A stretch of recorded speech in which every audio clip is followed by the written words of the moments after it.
안녕하세요. 사연을 부탁해입니다. 오늘의 사연을 소개하겠습니다. 결혼 전부터 아내에게는 조금 특이한 점이 있었습니다. 밤 10시, 그녀에게 그 시간은 마치 신데렐라의 자정처럼 절대적인 의미를 지니고 있었어요. 처음 통금이라는 말을 들었을 때 귀를 의심했던 기억이 선명하게 남아 있습니다. 함께 저녁을 먹고 거리를 걷다가도 9시가 넘어가면 그녀의 눈동자에는 어김없이 불안한 그림자가 드리워지곤 했어요. 시계를 연신 들여다보던 그녀가 자리에서 벌떡 일어나며 입술을 깨물던 모습이 아직도 눈에 선합니다. 지금 가야 10시 전에 집에 들어갈 수 있을 것 같아.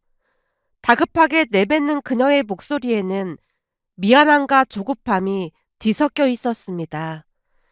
10시가 넘으면 어떻게 되는 거야? 일정 기간 외출 금지당해. 아니, 이제는 직장인인데 너무 과한 거 아닐까? 29이란 나이가 그리고 어엿한 직장인이란 사실이 도무지 그 통금이란 단어와 어울리지 않아 보였지만 그녀는 고개를 가로저으며 낮은 목소리로 속삭였어요. 그 시간까지 안 들어가면 엄마가 너무 불안해해서 어쩔 수가 없어. 자기야, 진짜 미안해. 그 눈빛 속에 담긴 진심이 느껴졌기에 더 이상 따져 물을 수가 없었습니다. 애써 담담한 표정을 지으며 말했어요. 괜찮아. 어쩔 수 없지 뭐. 내가 데려다 줄게. 진짜 고마워.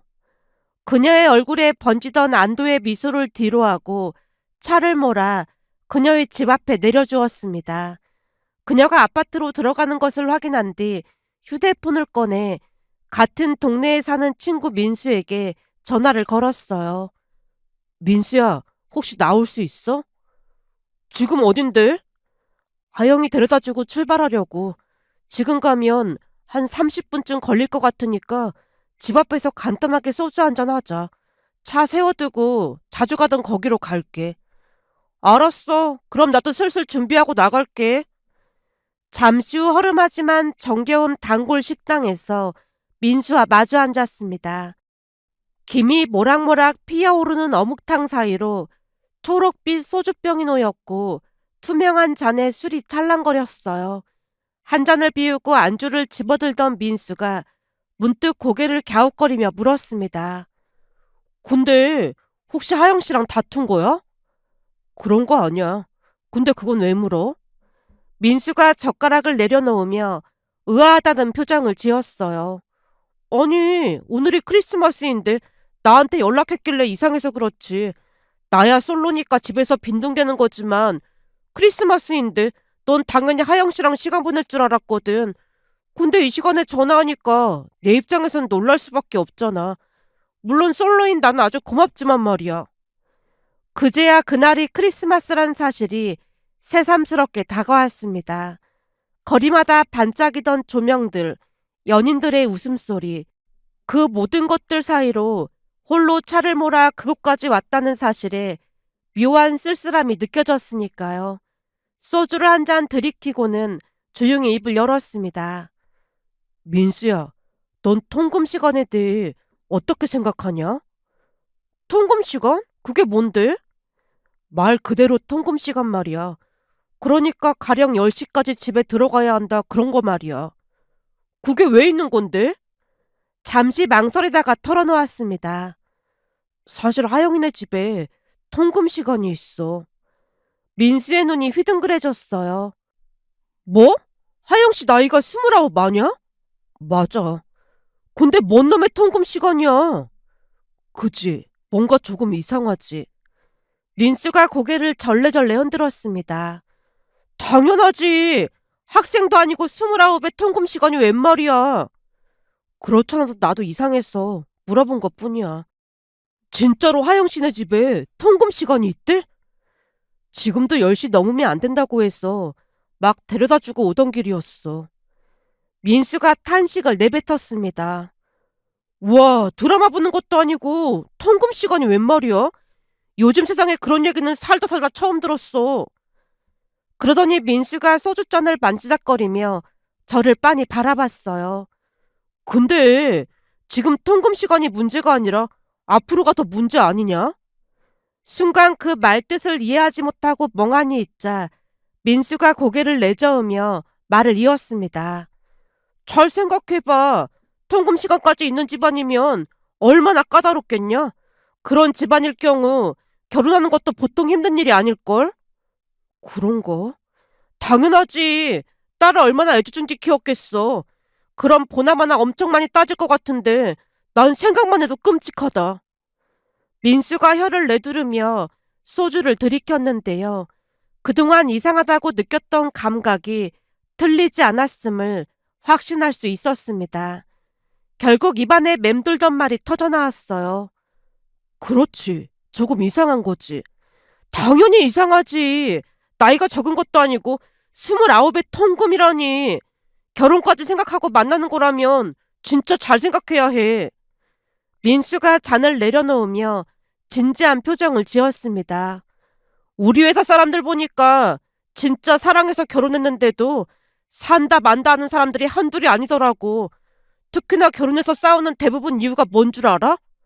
뭔데?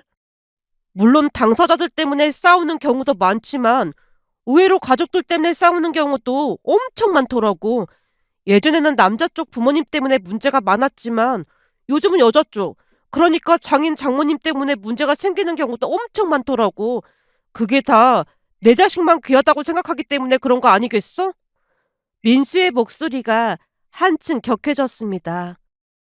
딱 보니 하영 씨도 귀하게 자란 것 같은데 그런 경우 결혼하는 과정부터 순탄치 않을 수 있어. 설령 결혼했다고 해도 사사건건 하영 씨 부모님이 참견하면 진짜 골치 아파지거든. 잠시 침묵이 흘렀습니다. 어묵탕에서 피어오르는 김이 화공으로 흩어지는 것을 바라보다가 나지막이 대답했어요. 하영이는 어머니만 계신 것 같아. 그래? 그럼 하영 씨 아버지는 돌아가신 거야? 고등학교 때 돌아가셨다는 말만 들었어. 그럼 하영 씨가 무남동녀 그런 건가? 아니, 그런 건 아닌 것 같고 오빠가 한 명 있는 것 같더라고. 그럼 오빠도 통금 시간 있고 그런 거야? 오빠랑 나이 차이가 나다 보니 오빠는 이미 결혼했다나 봐. 민수가 고개를 끄덕이더니 마지막으로 당부했습니다. 암튼 내가 볼 때는 평범해 보이지 않으니까 잘 생각해봐. 괜히 결혼 잘못했다가 인생 완전 꼬이는 수가 있다니까. 그 말을 들으며 마음이 더욱 심란해질 수밖에 없었는데요. 사실 그동안 저 또한 불안한 마음이 들었지만 별일 아니라고 스스로를 다독이곤 했으니까요. 다음날 여자친구를 만나 밥을 먹던 중이었습니다. 창밖으로 스며드는 겨울 햇살이 테이블 위로 길게 누웠고 그녀의 손가락이 물잔을 어루만지고 있었는데요. 더 이상 미룰 수 없다는 생각에 조심스럽게 입을 열었습니다. 그동안 궁금한 게 있었는데 물어봐도 돼? 궁금했던 거라니? 그게 통금 시간 말이야. 혹시 오빠도 통금 시간이 있었던 거야? 순간 그녀의 눈동자에 슬픔 같은 것이 스쳐 지나갔습니다. 아, 요즘 세상에 통금 시간 있다는 게 조금 이상하긴 하지. 잘못됐다는 말은 아니고 조금 낯설다고 해야 할까? 암튼 그런 느낌이 들긴 했어. 그녀가 잠시 숨을 고르더니 물잔을 내려놓으며 말했습니다. 사실 그동안 말 못했던 게 있는데 우리 아빠 돌아가셨다고 했잖아. 그건 전에 들어서 알고 있어. 근데 우리 엄마는 나를 낳아주신 생모가 아니야. 낳아주신 분이 아니라니? 눈만 꿈뻑이며 놀라고 있자 그녀가 담담한 목소리로 이어갔습니다. 나를 낳아주신 엄마는 오래전에 돌아가셨고 지금의 엄마가 나를 키워주신 거야. 그러니까 한마디로 새엄마라고 해야 하는 게 맞겠지. 새엄마? 그럼 아버지 돌아가시고 새엄마가 키워주신 거야? 어, 지금껏 엄마가 키워주셨어. 근데 워낙 오래 같이 살아서 그런지 친엄마가 아니다 그런 생각을 해본 적은 단 한 번도 없었어. 오빠랑 나를 똑같이 대해주셨거든. 그럼 오빠도 친오빠가 아닌 거야? 그녀가 고개를 끄덕였습니다. 그때 당시 엄마가 오빠를 데리고 그리고 아빠는 나를 데리고 재혼을 하신 거야. 근데 우리도 일반 가족들과 다를 바 없이 살았어. 그녀의 시선이 잠시 창밖을 향했습니다. 겨울 나뭇가지 사이로 스며드는 빛이 그녀의 얼굴 위로 얼룩처럼 번졌어요. 다만 사람들이 우리를 바라보는 시선이 안 좋았지. 참 재밌는 게 뭔지 알아? 생판 모르는 남들이야. 부모님이 재혼을 했다는 걸 모르니까 우리 가족을 여느 가족과 똑같이 보곤 했는데 오히려 사연을 아는 친척들이 안 좋은 시선으로 보곤 했어. 그 바람에 엄마가 엄청 힘들어하셨어. 안 좋은 시선으로 보다니? 새엄마라 얼붓달인 나를 구박할 거다 그런 거 있잖아. 그러다 보니 엄마가 참 많이 힘들어하셨어. 키우다 보면 훈육 같은 것도 해야 하잖아. 그걸 친척들이 보기라도 하면 역시나 새엄마라 나를 구박한다. 뭐 그런 시선으로 바라봤어. 근데 정작 엄마는 나를 한 번도 구박한 적이 없었어. 어머님도 많이 힘드셨겠네. 그렇지. 엄청 힘들어하셨어. 그녀의 목소리가 살짝 떨렸습니다. 그런 와중에 고등학교 때 아빠까지 돌아가시는 바람에 난리도 그런 난리가 없었어. 난리라니? 피 한 방울 안 섞인 엄마가 나를 데려가는 게 맞는 거냐고 하면서 고모랑 작은 아빠가 아빠 유산하고 나를 내놓으라고 했거든. 내가 무슨 짐짝도 아니고 당장 내놓으라고 하더라니까. 그녀가 어이없다는 듯 긴 한숨을 내쉬었습니다. 그 한숨 속에 담긴 세월의 무게가 느껴져서 조심스럽게 물었어요. 근데 친척들 입장에서는 그럴 수도 있지 않을까? 그들은 내가 걱정돼서 그런 게 아니라 아빠 유산 때문에 그런 거였어. 엄마한테 유산이 얼마나 되는지 확인시켜 달라는 둥 그런 고성이 계속 오갔거든. 물론 엄마가 절대 그럴 수 없다며 그들을 내쫓았고 말이야. 그녀가 물잔을 들어 한 모금 마셨습니다. 그때 당시 우리한테는 아무렇지도 않은 척 하셨지만 나중에 알고 보니 엄마가 정신과 치료까지 받고 그러셨더라고. 암튼 참 힘든 시간을 보냈어. 잠시 침묵이 흘렀습니다. 그녀가 물잔을 내려놓으며 저를 향해 말했어요. 통금 시간 얘기하다가 여기까지 흘러왔는데 자기도 우리 집 서사에 대해 알고는 있어야 할 것 같아서 말한 거야. 그리고 통금 시간도 그럴 만한 이유가 있어. 이유라니? 이종사촌 언니가 대학 졸업하자마자 혼전 임신을 해서 발칵 뒤집어진 적이 있었거든. 혼전 임신? 어, 혼전 임신을 하고 보니 마치 모든 잘못이 여자한테 있는 것 마냥 그런 분위기가 되더라고. 그러다 보니 다들 엄청 스트레스를 받았어. 그녀의 눈빛이 흔들렸습니다. 부랴부랴 결혼 준비를 했는데 형부 부모님, 그러니까 사돈어르신 두 분이 언니가 혼전 임신한 걸 가지고 엄청 뭐라고 했거든.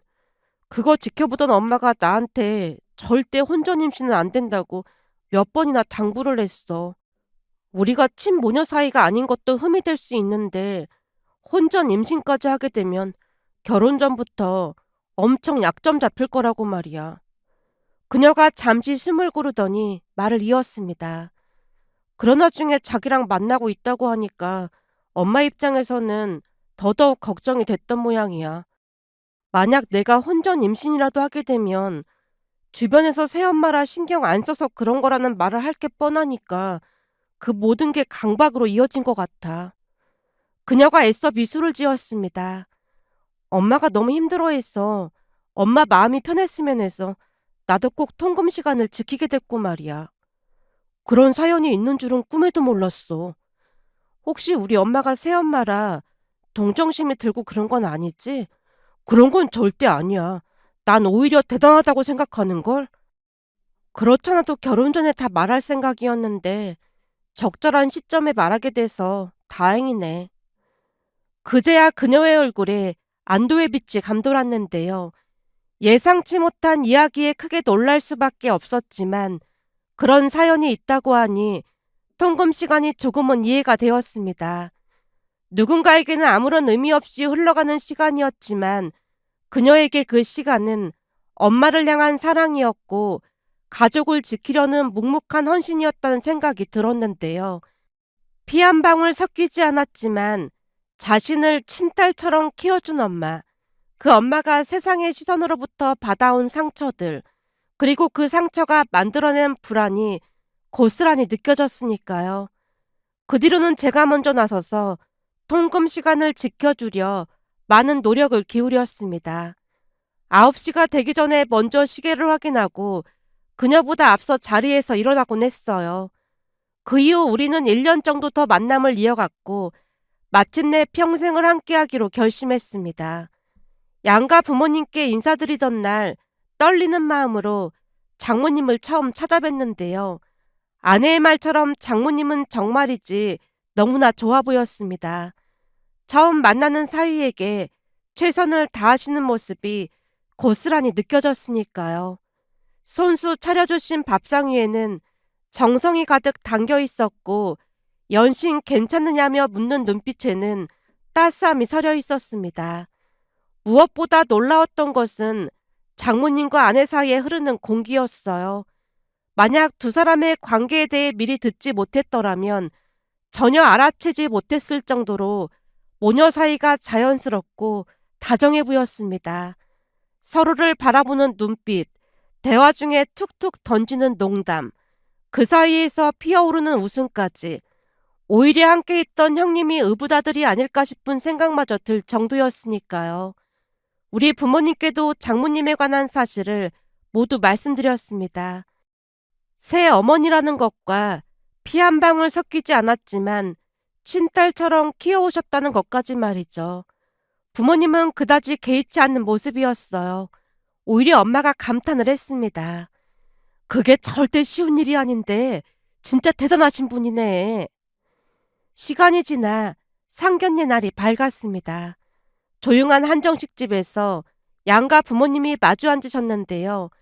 처음에는 어색한 침묵이 흘렀지만 장모님의 부드러운 미소가 그 공기를 부드럽게 만들었습니다. 식사가 끝나갈 무렵에는 부모님 표정에서 안도의 빛이 역력하게 느껴졌어요. 집으로 돌아오는 길 엄마가 나지막히 말했습니다. 진짜 좋은 분 같아서 다행이야. 사실 내색은 하지 않았지만 조금 걱정이 되긴 했거든.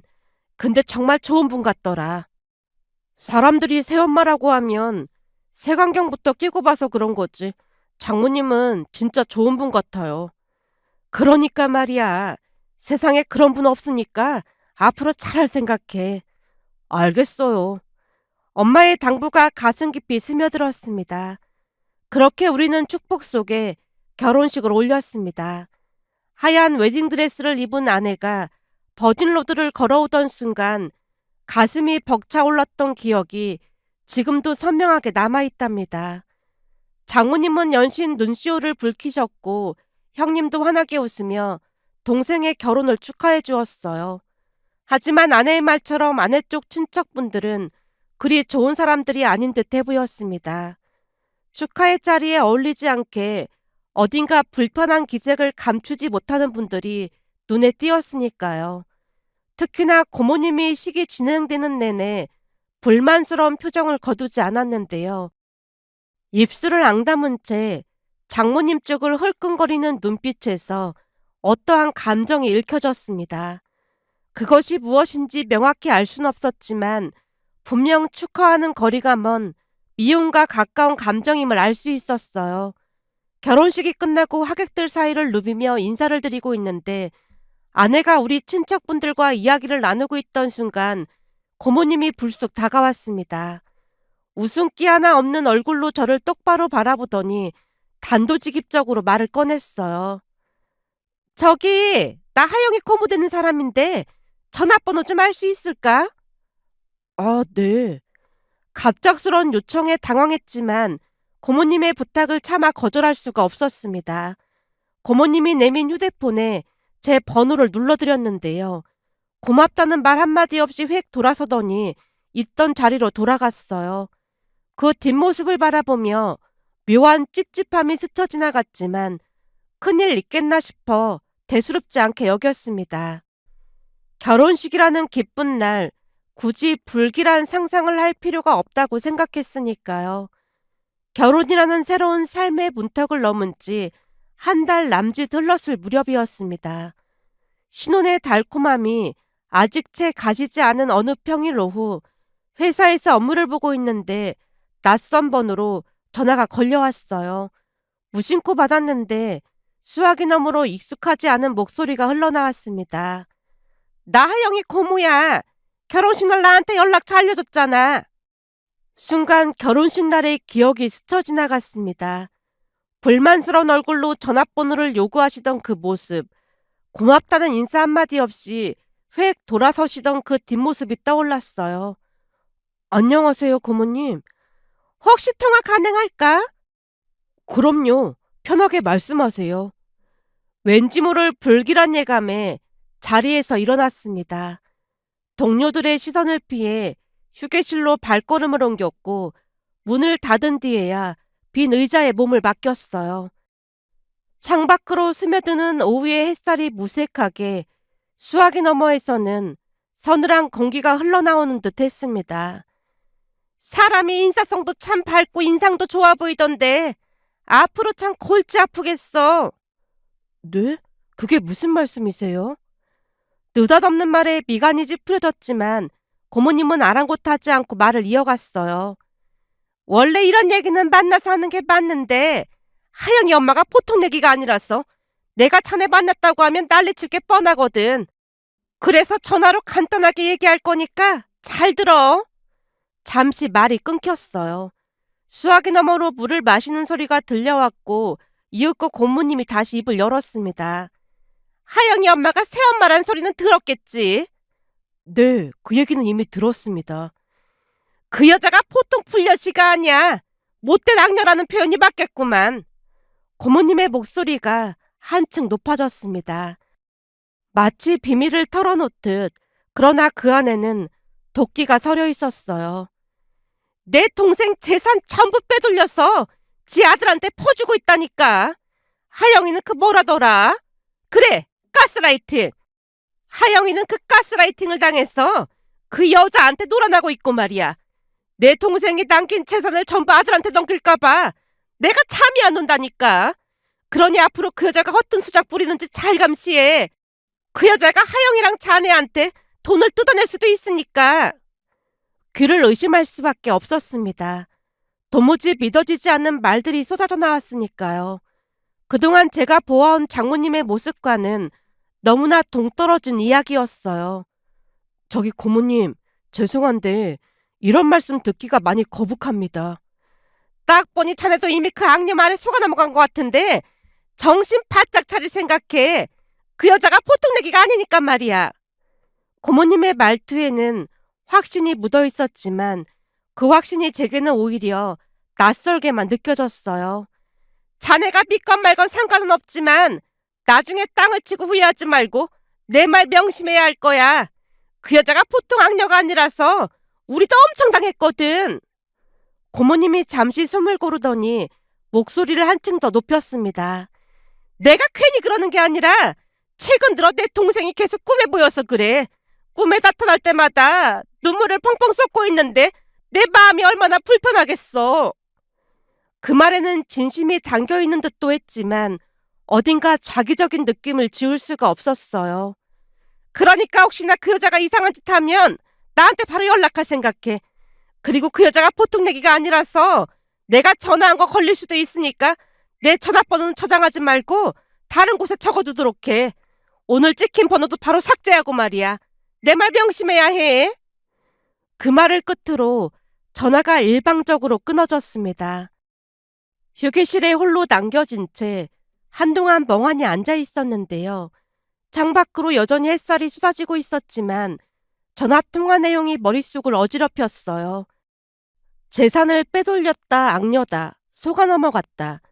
그 모든 단어들이 귀에 맴돌았지만 마음속 깊은 곳에서는 단 한순간도 흔들리지 않았습니다. 저는 이미 장모님과 아내의 말을 철석같이 믿고 있었으니까요. 장모님이 얼마나 힘든 세월을 보내셨는지, 친척들의 차가운 시선 속에서 얼마나 외로운 싸움을 해오셨는지 아내가 들려준 그 이야기들이 고스란히 떠올랐습니다. 상견례 때 부모님을 향해 예의를 다하던 따스한 눈빛, 사위인 저를 대하던 그 정성스러운 태도, 그 모든 것들이 고모님의 말을 거짓이라고 말하고 있었습니다.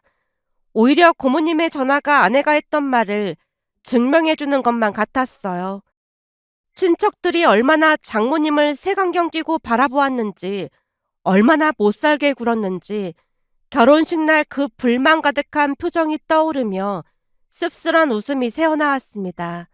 다만 한 가지, 혹시나 고모님에게서 전화가 왔다는 사실을 알면 아내가 마음을 쓸 것 같았어요. 굳이 알리지 않아도 될 일로 아내를 힘들게 하고 싶지 않았거든요. 그래서 수신 기록을 삭제해버렸습니다.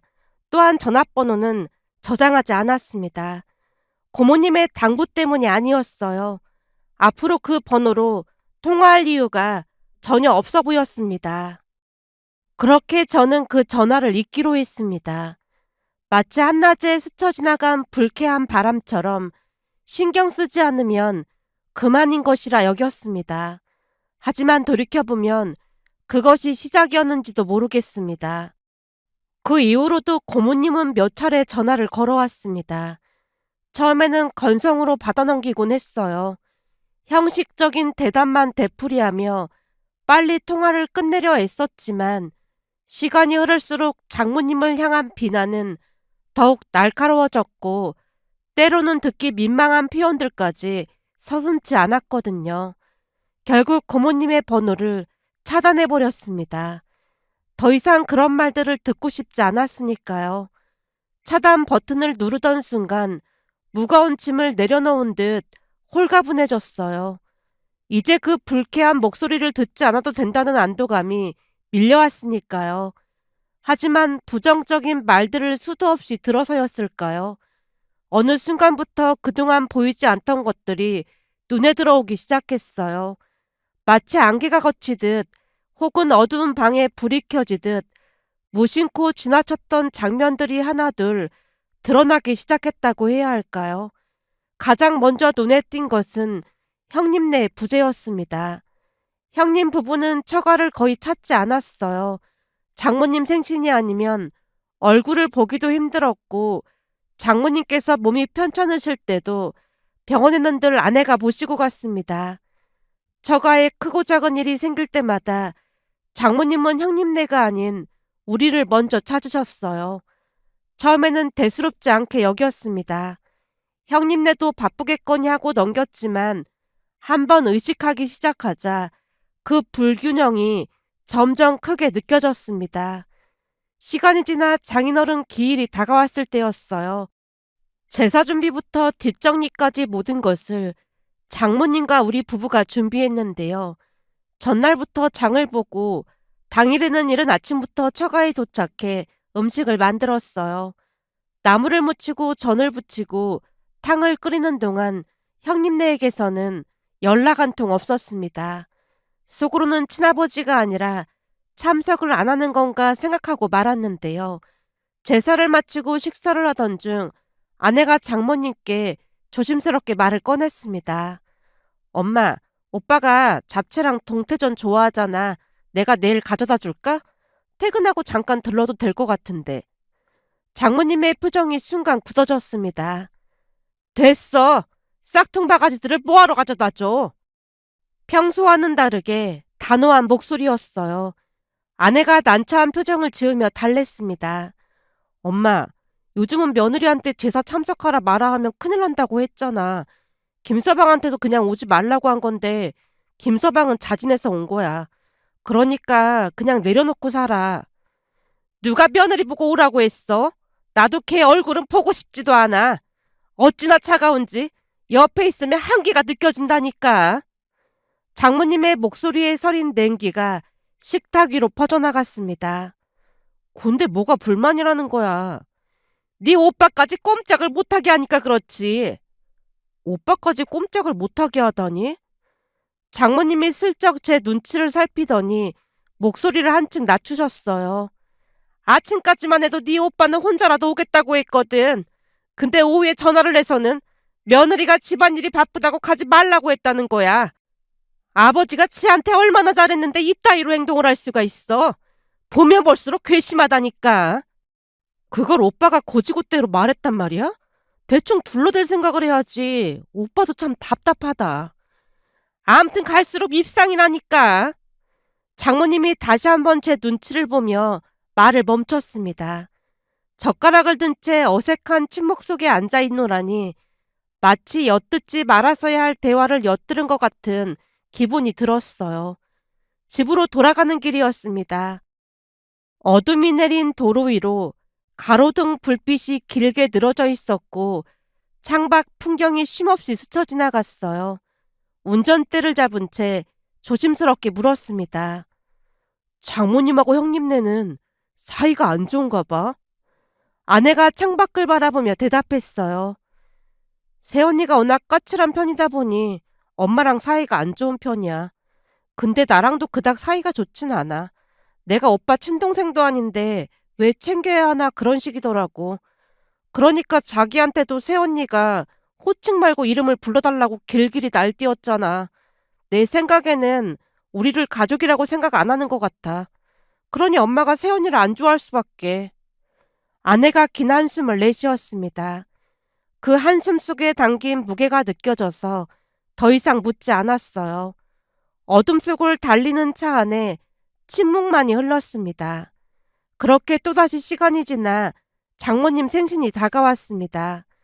그날은 형님네 부부도 참석했고 오랜만에 온 가족이 모여 외식을 하게 되었어요. 예약해둔 한정식 집의 넓은 방에 둘러앉아 음식을 기다리던 중 형님네가 먼저 봉투 하나를 장모님께 내밀었습니다. 어머님, 생신 축하드립니다.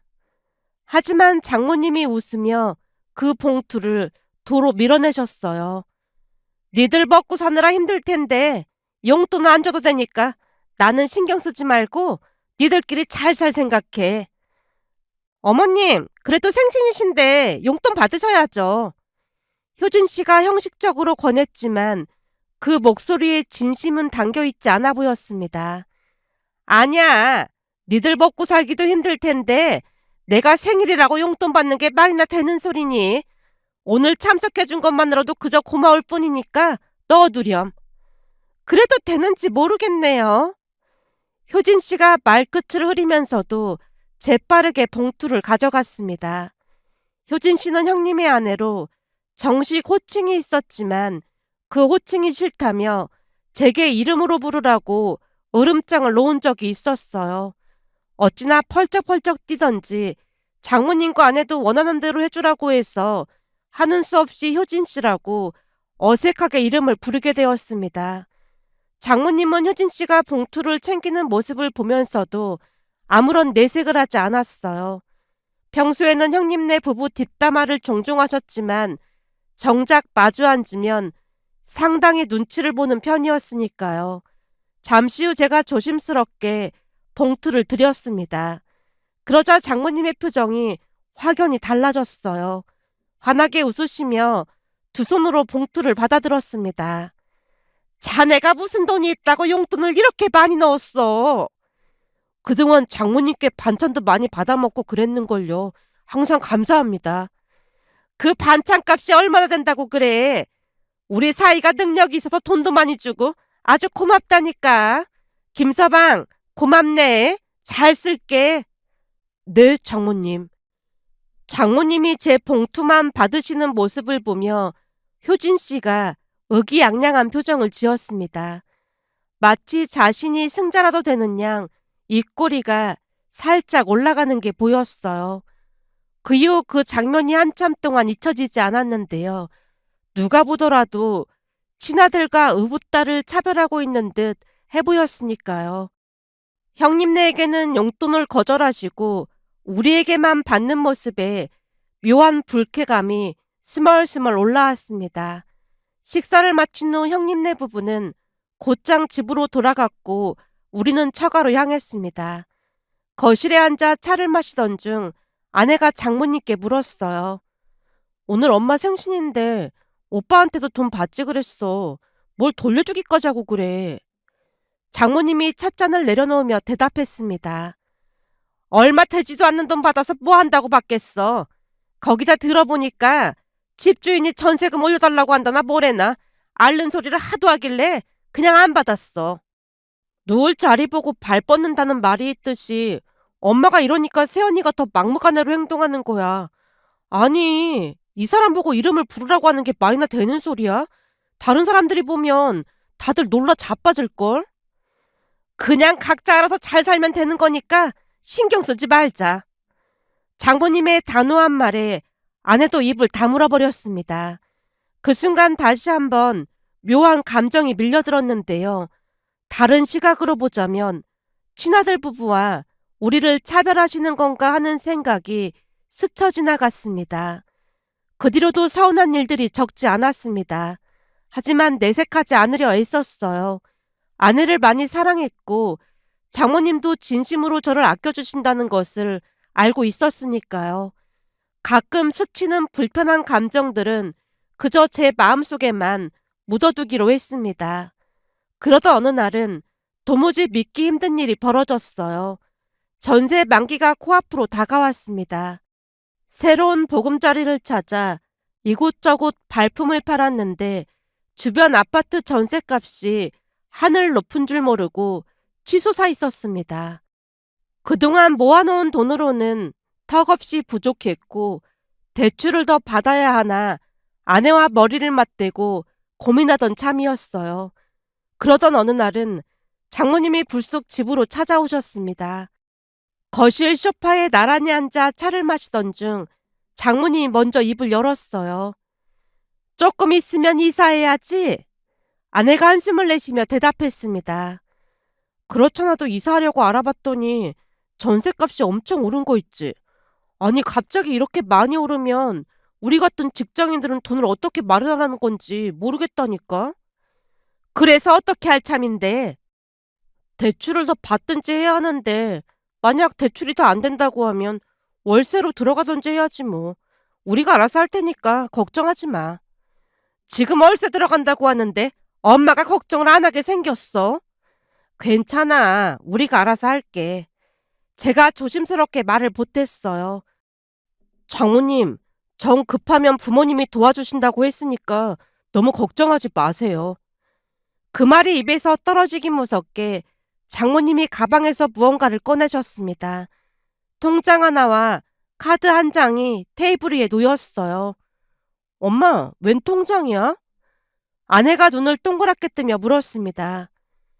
그거 아빠가 남긴 보험금이랑 이것저것 모아놓은 거야. 이걸 왜 우리한테 줘? 아내가 놀란 채 장모님과 통장을 번갈아 가며 바라봤는데요.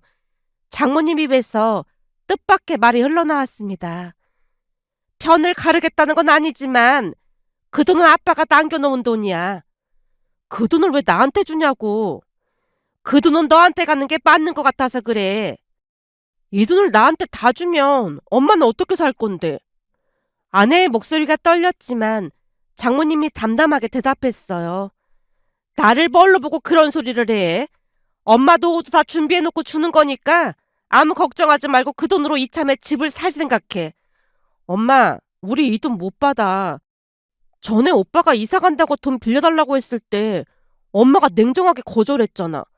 근데 내가 이 큰 돈을 어떻게 받아? 안 되긴 뭐가 안 돼. 그래서 나도 네 오빠네한테 지금껏 한 푼도 안 받았잖아. 그동안 내가 왜 아무것도 안 받았겠어. 괜히 별거 아닌 거 받았다가 이런저런 말이 나올까봐 안 받은 거야. 그러니까 신경 쓰지 말고 받아. 그래도 못 받아. 이건 엄마 노후자금으로 쓰도록 해. 내가 이걸 어떻게 받겠어. 넌 이래서 문제야. 장모님의 목소리가 부드럽게 낮아졌습니다. 네가 이러니까 엄마가 더 신경 쓰이고 그런 거야. 우리 딸 하영아, 엄마는 노후 준비 다 해놨으니까 걱정하지 말고 받아. 정 미안하면 앞으로 네가 엄마 지켜주면 되잖아. 엄마도 우리 딸 지켜줄 테니까 우리 딸도 엄마 지켜줘. 앞으로도 서로서로 지키면서 살자꾸나. 엄마, 그건 당연한 건데 굳이 말로 하고 그래. 장모님의 아내의 손을 꼭 잡았습니다. 엄마 인생에서 너하고 아빠 만난 게 최고의 행운이었어. 키우면서도 하나도 힘들지 않았고 맨날 맨날 행복했거든.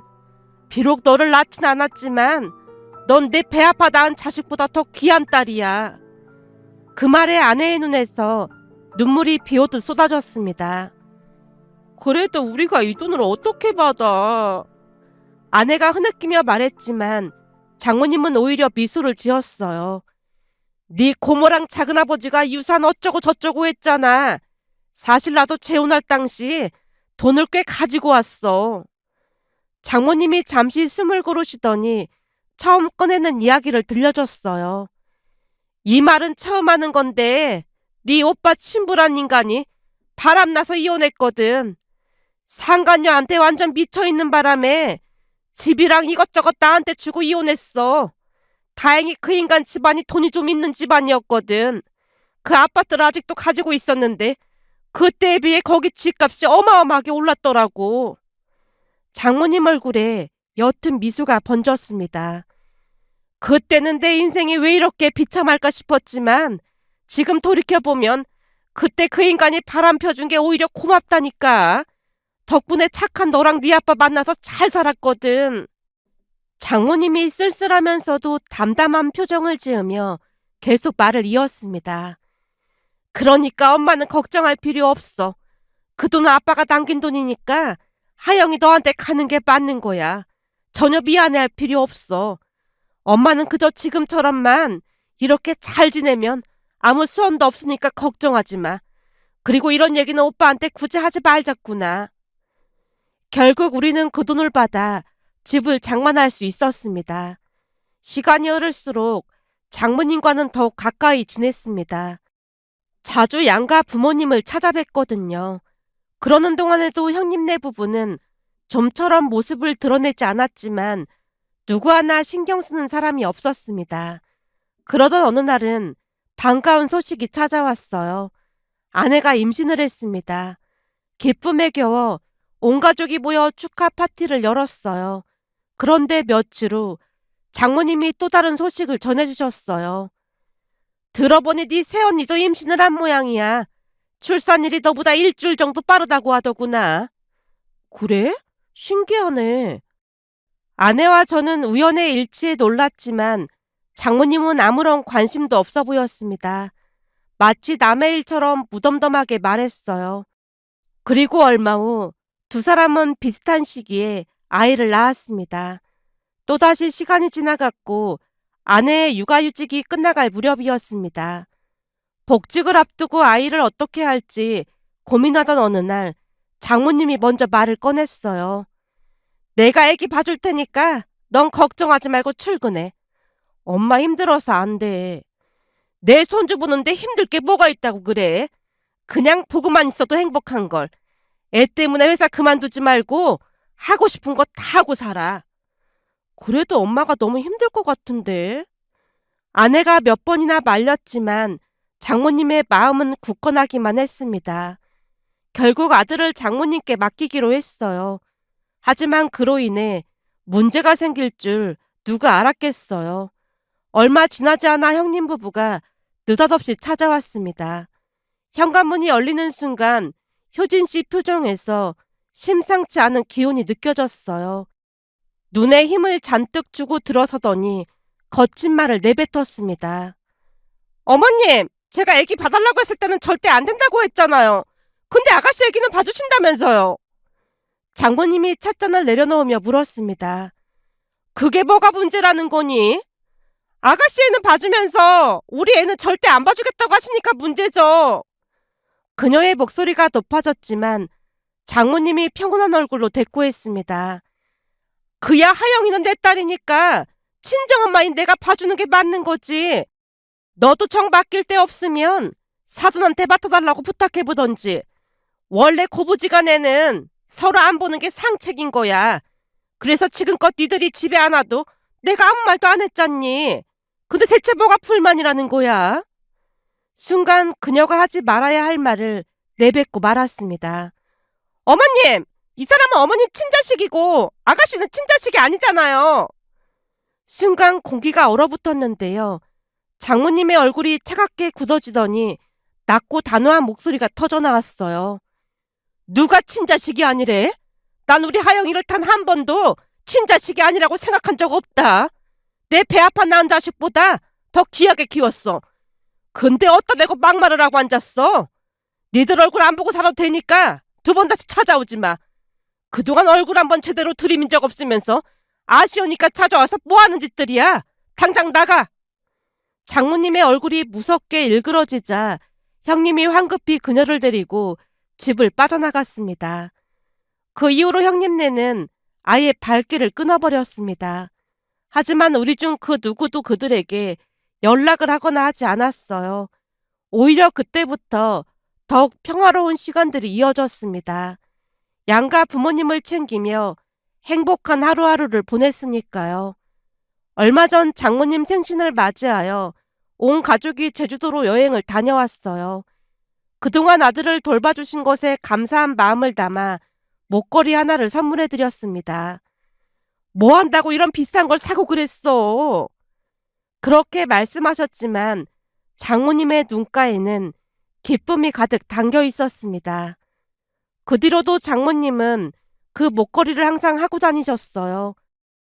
피는 물보다 진하다고들 하지만 진정한 가족은 핏줄로 정해지는 것이 아니라 함께 울고 웃으며 쌓아 올린 시간 속에서 태어나는 것임을, 그리고 그렇게 만들어진 인연은 그 어떤 혈연보다도 단단하고 아름다울 수 있다는 것을 깨달으며 이렇게 글 남겨봅니다.